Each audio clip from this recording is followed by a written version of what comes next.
എനിക്കറിയാമായിരുന്നു നീ ഇന്നിവിടെ വരുമെന്ന്. ഞാൻ പോട്ടെ. ഇത്ര പെട്ടെന്നു? പിന്നെന്തിനാ വന്നത്?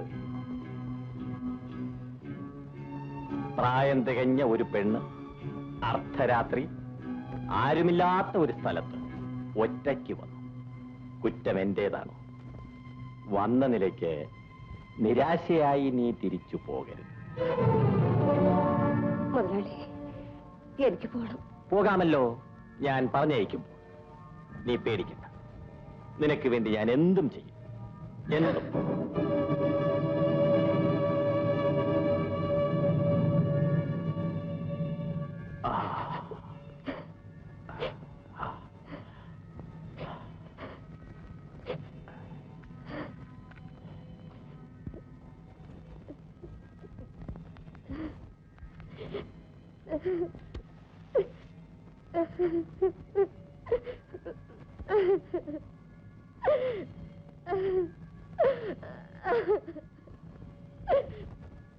ഇത് മറ്റാരും അറിയാതിരുന്നാൽ നിനക്ക് വേണ്ടതെല്ലാം ഞാൻ ചെയ്തു തരും.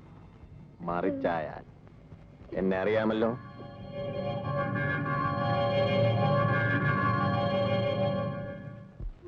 തങ്കമണി, തങ്കമണി, തങ്കമണി.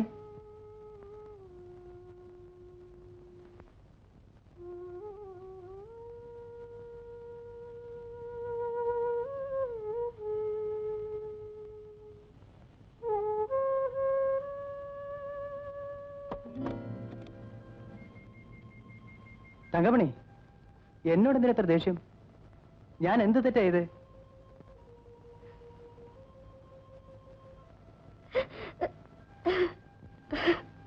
ഗുരുവായൂരപ്പ, ദേവി, മഹാമായി. അല്ല, രവിക്കുഞ്ഞോ? കുഞ്ഞ് എന്റെ അന്വേഷിച്ച് വന്നതായിരിക്കും. അല്ല, ആ തങ്കപ്പൻ ഇതിൽ വന്നോന്നറിയാൻ വന്നതാ. അവൻ കൊട്ടാരത്തിൽ തന്നെ ഉണ്ട്. ഉണ്ടോ? ആ, എന്ന് ഞാൻ കൂടി ചെല്ലട്ടെ. ശരി. മോളെ തങ്കമണി, വാതിൽ തുറക്ക. തങ്കമണി. ദേവി, മഹാമായി. അച്ഛനെ എല്ലാം അറിയാം മോളെ. കൊട്ടാരത്തിലെ ശ്രീദേവി കുഞ്ഞിനെ കൊള്ളാവുന്ന ഒരുത്തിന്റെ കൂടെ അയച്ചിട്ട് വേണം നിന്നെ രവിയെ കൊണ്ട് കല്യാണം കഴിപ്പിക്കും. ഞാനും മുതലാളിയും തമ്മിലുള്ള കരാർ അങ്ങനെയാ. നിന്റെ ചെറുപ്പത്തിലെ മുതലാളി എനിക്ക് വാക്ക് തന്നിട്ടുള്ളതാ. അത് നടക്കില്ല. നമ്മൾ പാവങ്ങളാ. ആര് പറഞ്ഞടേ നമ്മളെ പാവങ്ങളാണെന്ന്? കൊട്ടാരത്തിലെ സ്വത്തിന്റെ നേർപകുതി നിനക്കുള്ളതാ. പിന്നെ ഇതൊക്കെ വെറും വേഷമല്ലേ? വേണ്ട, അച്ഛനത് ആലോചിക്കേണ്ട. എനിക്ക് ശിവേട്ടിന്റെ ഭാര്യയാകാൻ കഴിയില്ല.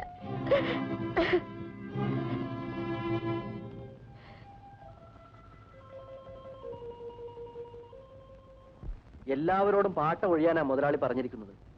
ആ ഭീഷണി തൊഴിലാളികളെ ശരിക്കും പേടിപ്പിച്ചിട്ടുണ്ട്. ജോലി ഇല്ലെങ്കിൽ വേണ്ട, പാട്ടഭൂമി കൂടി ഇല്ലെങ്കിൽ പിന്നെ എങ്ങനെ ജീവിക്കുമെന്നാണ് നമ്മുടെ അന്തോണി ചോദിക്കുന്നത്. തൊഴിലാളികളെ പിടിച്ചു നിർത്തണമെങ്കിൽ നമ്മൾ എന്തെങ്കിലും ചെയ്യണം ശിവ. ഭൂമി ഒഴിയില്ലെന്ന് പറയണം. ജനിക്കുമ്പോൾ ആരും സ്വത്തുമായി ജനിക്കുന്നില്ല. മണ്ണെല്ലാവർക്കും അവകാശപ്പെട്ടതാണ്. ഭൂമിയിൽ മുതലാളിക്കുള്ള അവകാശം തൊഴിലാളിക്കുമുണ്ടെന്ന് നമ്മൾ തെളിയിക്കണം. ഇവരെന്ത് ചെയ്യണമെന്നാ ശിവൻ പറയുന്നത്? ആരും ഭൂമി ഒഴിഞ്ഞു കൊടുക്കരുത്. ഇനി മുതൽ പാട്ടവും കൊടുക്കരുത്. അയ്യോ, അപ്പൊ പോലീസ് വരില്ലേ? വരും. ചിലപ്പോൾ നമ്മൾ പ്രതീക്ഷിക്കുന്നതിനേക്കാളേറെ എതിർപ്പുകൾ ഉണ്ടായെന്ന് വരും. പക്ഷേ നിയമം നമ്മുടെ കൂടെയായിരിക്കും. പക്ഷേ നമ്മൾ ഈ പറയുന്നത് നാട്ടുകാരെങ്ങനെ ബോധ്യപ്പെടുത്തും? അമ്പലപ്പറമ്പിനടുത്ത് മുതലാളിയുടേതാണെന്ന് പറയുന്ന ഒരു പുറമ്പോക്ക് സ്ഥലമില്ലേ? അവിടെ വാസുവിന് ഒരു കുടി കെട്ടി കൊടുക്കണം. അത് സംരക്ഷിക്കാൻ കഴിഞ്ഞാൽ നാട്ടുകാരുടെ വിശ്വാസം നമുക്ക് എളുപ്പം നേടിയെടുക്കാൻ കഴിയും. എന്നാൽ നമ്മളിനി വൈകിക്കണ്ട. ഓലെ മോളെ ഞങ്ങൾ കൊണ്ടുവരാം. ഇന്ന് രാത്രി തന്നെ കുടിൽ കെട്ടാം. ഏതായാലും ഇപ്പോഴാണ് നമ്മളാരും തനിച്ചല്ലെന്ന് ബോധ്യം വന്നത്. മുതലാളിക്ക് കൂടി ആ തോന്നൽ ഉണ്ടാക്കുകയാണ് നമ്മുടെ ലക്ഷ്യം. ഏതായാലും ശിവൻ വന്നിട്ട് മറ്റുള്ള കാര്യങ്ങളെ കുറിച്ച് നമുക്ക് ആലോചിക്കാം. ആരാണ് ഈ കുടിൽ കെട്ടിയത്?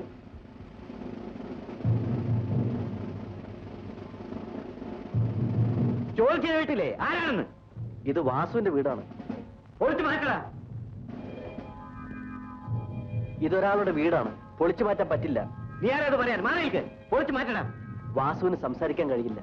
ഞാൻ അയാളുടെ കൂട്ടുകാരനാ, അതുകൊണ്ടാണ് ഞാൻ പറയുന്നത്. ഇത് പൊളിക്കാൻ വേണ്ടി അല്ല കെട്ടിയത്. പൊളിച്ചു മാറ്റൂ. തൊട്ടുപോരുത്. വേണ്ട. തന്നെ അറസ്റ്റ് ചെയ്തിരിക്കുന്നു. ഇവരെ ജീപ്പ് കയറ്റണം.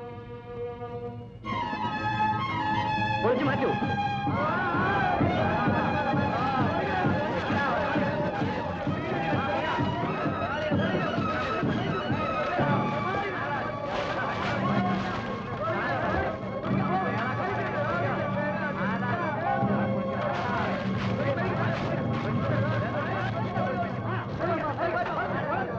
ജമാലേ,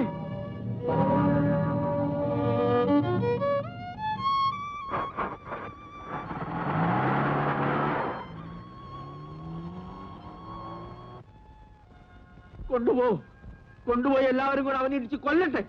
പോലീസ് വന്നപ്പോ നേതാവ് എവിടെ പോയി? കുടുങ്ങിയത് ആ പാവവും. മറ്റവൻ ബുദ്ധിയുള്ളവനാ, അവൻ നേരത്തെ സ്ഥലം വിട്ടു. അവൻ ഈ നാട് മുടിപ്പിച്ചേ പോകും. കമ്പനിയിൽ നിന്ന് കുറെ എണ്ണത്തിനെ പിരിച്ചു വിടിപ്പിച്ചു. ഒപ്പം പാട്ടൊഴിയെന്നും പറഞ്ഞ് കുറെ എണ്ണത്തിനെ തിരിപ്പിക്കുകയും ചെയ്തു. അല്ല, ഇന്നലെ വന്നവന്റെയും പുറകെ കൂടാനാണല്ലോ.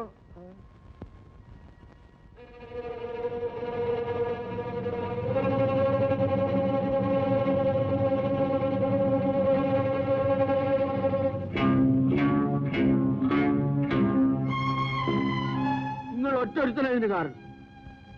നിങ്ങളുടെ വാക്ക് കേട്ടോണ്ടാ എന്റെ ജമാലിനെ പോലീസ് അറസ്റ്റ് ചെയ്തുകൊണ്ടുപോയത്. നമുക്ക് ജമാൽ വലിയവനാ. ഇനി ഒരക്ഷരം വേണ്ടി പോരുത്. എല്ലാം നമുക്ക് മനസ്സിലായി. സഖാവ് വന്നിരിക്കുന്നു, സഖാവ്. തന്നെ ആരണോ നേതാവാക്കിയത്? ഉള്ള കഞ്ഞിയും വെള്ളവും കുടിച്ച് കിടന്ന് ഞങ്ങളെ പട്ടിണിക്കാക്കിയില്ലേ?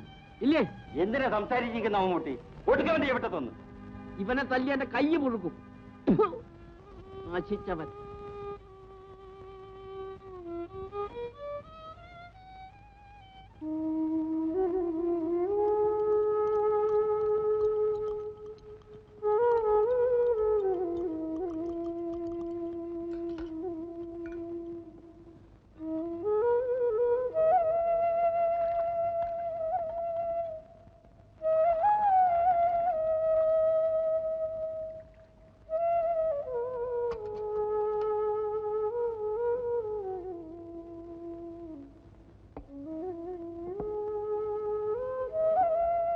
ജമാലൂട്ടി കൊണ്ടുവരാൻ നമുക്ക് പോയില്ലേ? ജമാലിന് 100 വയസ്സാ. ദേ വരുന്ന ആള്.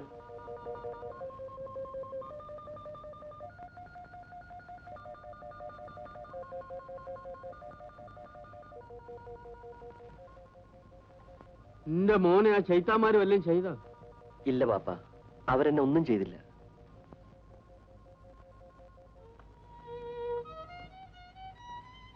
സാറ് നമ്മളോട് മാപ്പാക്കണം. അന്ന് വായിത്തൊന്നെ എല്ലാം നമ്മൾ വിളിച്ചു പറഞ്ഞു പോയി. സാരമല്ലോ നമുക്ക്. നാട്ടുകാർക്കൊക്കെ ഇപ്പൊ ഒരു സംശയം, ഈ പോലീസ് പിടിച്ചുകൊണ്ടുപോയ ജമാലുട്ടിക്ക് മുതലാളി അറിയാതെ എങ്ങനെ ജാമ്യം കിട്ടി എന്നാണ് ചോദ്യം. ശരിയല്ലേ? ചിലര് പറഞ്ഞത് ഈ സർക്കാരും ശിവസാറും തമ്മിൽ പണ്ട് ഒരു മുറി താമസിക്കുന്നതാണ്. അതുകൊണ്ടാണല്ലോ ഈ പുല്ലുപോലെ ജാമ്യം കിട്ടിയത്. മുതലാളി, ഇതിങ്ങനെ വെറുതെ വിട്ടാൽ പറ്റില്ല. പോലീസുകാർ മുതലാളിയോട് ചോദിച്ചിട്ടാണ് അവനെ വിട്ടയച്ചത്.